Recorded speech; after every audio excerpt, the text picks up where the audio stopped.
Hello मेरे प्यारे दोस्तों, कैसे हैं आप सभी। मैं आप सभी का स्वागत करती हूं अपने गुरुजी की चैनल एसपी जा पे। और आज मैं आप लोगों को चैप्टर 8.1 बताने वाली हूं। और सबसे पहले ये घातांक चैप्टर है। और सबसे पहले मैं आप लोगों को घातांक का सूत्र होता है उसके बारे में पहले आप बताऊंगी। उसके बाद हम लोग 8.1 चैप्टर जो है प्रश्नावली उसे भी सॉल्व करेंगे। चलिए सबसे पहले हम जानते हैं घातांक के कुछ सूत्र के बारे में। तो देखिए, घातांक में सबसे ज़्यादा हम ये देखेंगे कि घात होगा और क्या कहते हैं आधार होगा। तो घात और आधार किसे कहते हैं, तो ये देख लीजिए। अगर मान लीजिए a पे पावर n हो, अगर मान लीजिए a पे पावर n हो तो इसमें क्या होगा, तो ये जो n है ये क्या हो जाएगा, घात हो जाएगा यानी पावर हो जाएगा। और ये जो a है ये क्या हो जाएगा, आधार। a हो जाएगा आधार। n अगर a पे पावर n हो तो n हो जाएगा घात। और a पे पावर है मतलब जिस पे पावर होगा, जो पावर होगा हो जाएगा घात, और जिस पे पावर होगा वो हो जाएगा आधार। ठीक है। इसी तरह यहाँ पे a पे पावर n है होगा, ये क्वेश्चन में ये ज़रूरी नहीं है, यहाँ पे संख्या भी आपका हो सकता है। अगर संख्या होगा तो जो पावर होगा वो हो जाएगा घात, और जिस पे पावर होगा वो होगा आधार।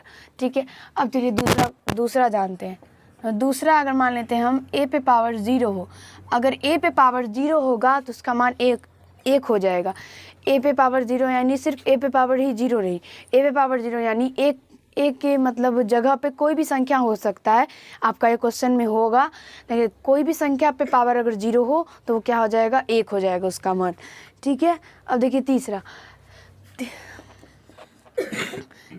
दिखता है। अगर a पे पावर n हो, अगर किसी भी संख्या के पे पावर n हो तो इसका क्या हो जाएगा, इसको हम ऐसे लिख सकते हैं a पे पावर 1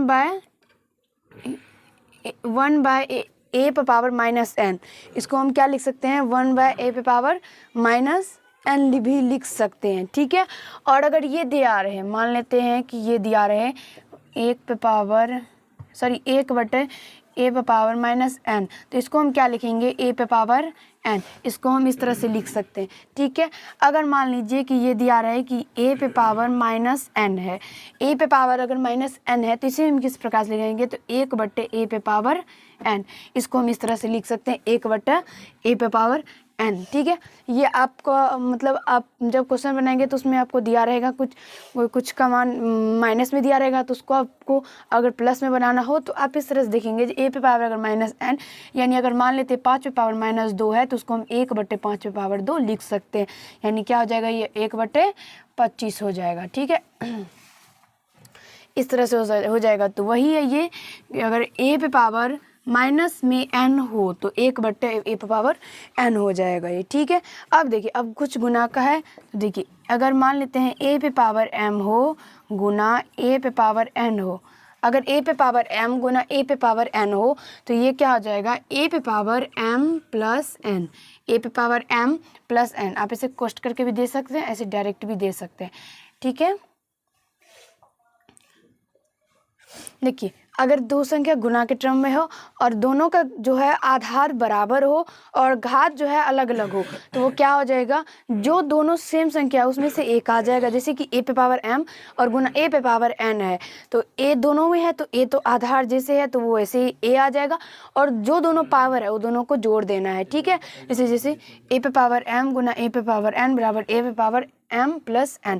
जैसे कि आप लोग यहाँ पे देख सकते हैं 5 पे पावर मान लेते हैं 2 है और गुना 5 पे पावर मान लेते हैं 3 है, तो ये क्या हो जाएगा, देखिए इस दोनों में देखिए आधार बराबर है, बस घात अलग अलग। यानी क्या, इसमें ये 2 घात है, इसमें 3 घात है, ये दोनों अलग अलग घात है और ये आधार जो है दोनों सेम है। तो इसको क्या करना है, 5 पे पावर ऐसे 2 और प्लस 3 करना है, 2 प्लस 3 यानी 5 पे पावर क्या हो जाएगा, ये 5 हो जाएगा। और 5 पे पावर 5 का मान क्या होता है, 3125 होता है। 5 पे पावर 5 के मान 3125 होता है। ठीक है। इस तरह से आपका ऐसे ही आपको बनाना है। ठीक है। अब देखिए, अब हमको क्या करना है, अगर हमारा आधार अलग अलग हो, आधार अलग अलग यानी क्या, जो a पे पावर m हो गुना b पे पावर n m हो, a पे पावर m गुना b पे पावर m हो, यानी क्या, जो जो हमारा पावर है यानी जो घात है वो बराबर होगा और जो आधार है वो अलग अलग होगा। ठीक है, देखिए यहाँ पे पावर जो है दोनों वो सेम है और यहाँ पे जो आपका बेस यानी आधार जो दिया हुआ है वो क्या है, अलग अलग है। तो इसको क्या करना है, तो आधार और आधार, बेस और बेस दोनों को गुना कर देना है और जो आपका पावर दिया है उसको ऐसे डायरेक्ट पावर कर देना है। देखिए ए को बी से गुना करेंगे तो क्या हो जाएगा, ए बी, और इसके कोष्ट कर देना है क्योंकि ए और बी दोनों है। जैसे कि यहाँ पे देखेंगे तो आप 25 लिखे हैं ना जैसे कि, तो ये दोनों आपस में गुना नहीं है क्योंकि ये 25 जो है ना ये गुना नहीं है क्योंकि आप जैसे कि देखते हैं ये जब ऐसे रहेगा, देखिए ऐसे जब रहेगा 2 और गुना 5, अगर 25 जैसे डायरेक्ट हम 25 लिखते हैं और इसके बीच में गुना नहीं है, अगर गुना रहेगा तो इस तरह से लिखा जाएगा। और ऐसे तो ये 25 है, जब दोनों को गुना करेंगे तो ये क्या हो जाएगा, 10 हो जाएगा, इसलिए दोनों के बीच में गुना नहीं है।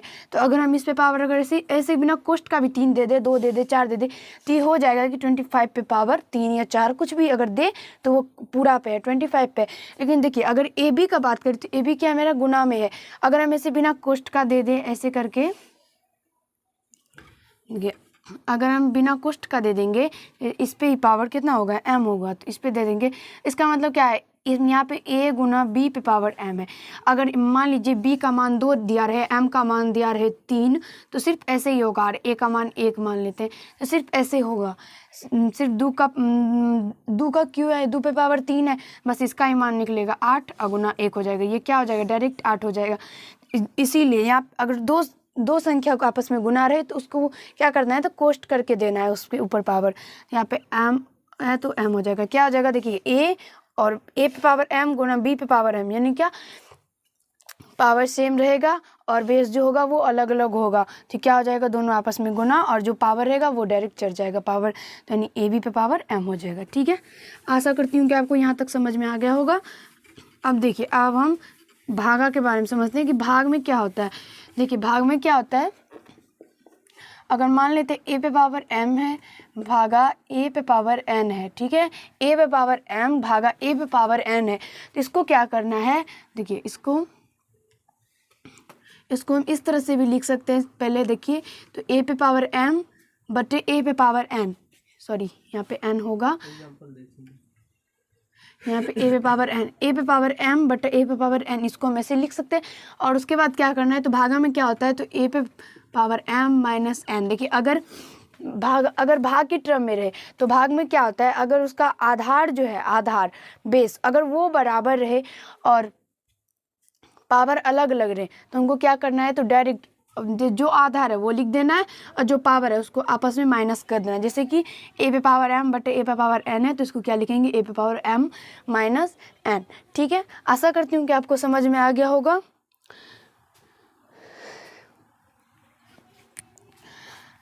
अब देखिए इस पे अगर हम क्वेश्चन का बात करें तो देखिए ऐसे हो जाएगा, 5 पे पावर मान लेते हैं कि 5 पे पावर 2 है और बटे में क्या है, तो 5 पे पावर 3 है, तो इसको हम इस तरह से लिख सकते हैं।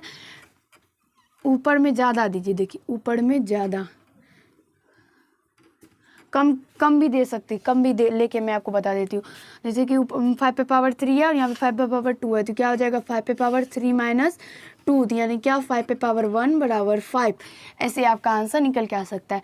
अगर मान लेते हैं कि सपोर्टेड यहीं पे 2 ऊपर में 2 दिया रहे हैं, ठीक है, और नीचे में 3 दिया रहे हैं, ठीक है, तो यहाँ पे क्या हो जाएगा 5 पे पावर 2 माइनस 3, यहाँ पे क्या निकलेगा 5 पे पावर माइनस 1।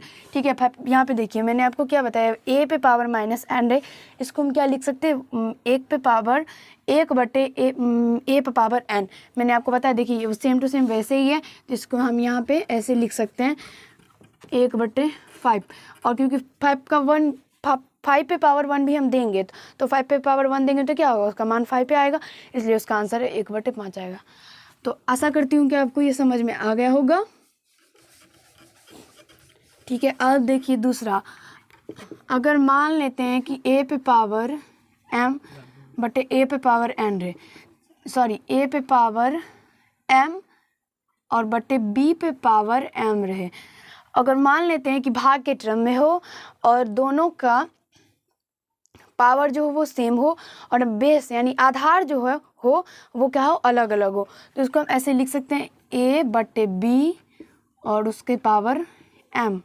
इसको हम ऐसे लिख सकते हैं, जैसे कि मान लेते हैं हम कि 5 पे पावर 2/3 पे पावर 2 है, तो इसको हम ऐसे लिखेंगे 5/3 और उसके होल पावर 2 करेंगे। इसका होल कोष्ट देके पावर होल करके दे देते, उसका मतलब क्या हुआ, ये 5 पे भी 2 पावर है और 3 पे भी 2 पावर है। ठीक है, ऐसा करती हूँ कि आप यहाँ तक समझ गए होंगे। अब देखिए एक ठो और है, क्या है, तो ऋणात्मक संख्या पर पावर सम रहने पर वह पॉजिटिव वैल्यू देता है। देखिए इसको भी आप लोग नोट कर लीजिए, ऋणात्मक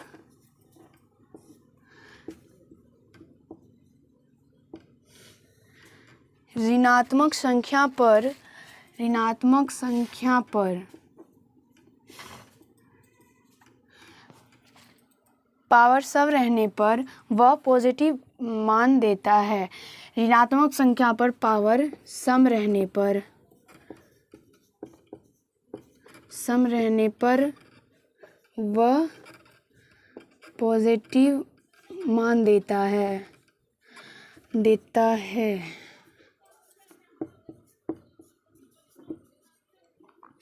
देखिए इसको हम एग्जाम्पल से समझते हैं। क्या है, ऋणात्मक संख्या क्या, जिसमें माइनस लगा हो। ठीक है, तो देखिए जिसमें माइनस यानी क्या लेते हैं, -5 ले लेते हैं। ठीक है, ऋणात्मक संख्या -5 है और क्या कहते हैं, पर पावर सम रहने पर, सम संख्या मैंने आपको बताया सम रहने पर वही हुआ, सम रहने पर सम संख्या वही हुआ। तो सम रहने पर क्या मान लेते हैं, सम संख्या क्या है, 2 4 6 8 ऐसे ही है कुछ, तो सम रहने पे मान लेते हैं 2 है। तो अगर यहाँ पे 2 पावर अगर हम दे रहे हैं तो इसको सबसे पहले कोष्ट करके देंगे, क्योंकि माइनस पे भी पावर 2 है और 5 जो है उस पर भी पावर 2 है, इसलिए इसको क्या करना है, कोष्ट करके देना है 2। ठीक है, दे रहने पर वह पॉजिटिव मान देता है। तो चलिए हम इसको सॉल्व करके देखते हैं ये पॉजिटिव मान देता है या नहीं। ठीक है, देखिए सबसे पहले माइनस का स्क्वायर करेंगे तो माइनस गुना माइनस होगा, माइनस का स्क्वायर माइनस गुना माइनस, तो माइनस गुना माइनस क्या होगा, प्लस होगा।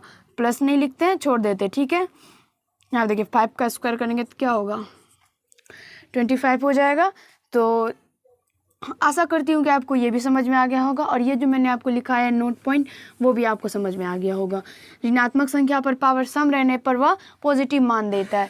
ठीक है, अब देखिए दूसरा,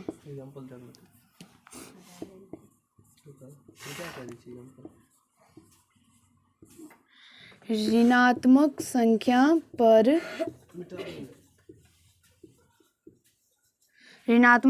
पर पावर विषम रहने पर